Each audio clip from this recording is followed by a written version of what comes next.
லூக்கா எழுதிய நற்செய்தி அதிகாரம் 5 இறைவசனங்கள் 12 முதல் 16 முடிய.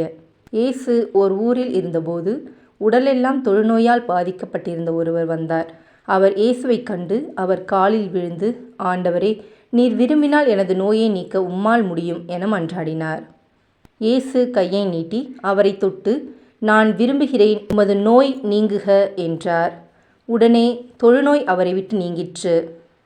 இயேசு அவரிடம், இதை யாருக்கும் சொல்ல வேண்டாம். நீர் போய் உம்மை குருவிடம் காட்டி நோய் நீங்கியதற்காக மோசே கட்டளையிட்டுள்ள காணிக்கையை செலுத்தும். நீர் நலமடைந்துள்ளீர் என்பதற்கு அது சான்றாகும் என்று கட்டளையிட்டார். ஆயினும் இயேசுவை பற்றிய செய்தி இன்னும் மிகுதியாக பரவிற்று. அவரது சொல்லை கேட்கவும் தங்கள் நோய்கள் நீங்கி நலம் பெறவும் பெருந்திரளான மக்கள் அவரிடம் கூடி வந்து கொண்டிருந்தார்கள்.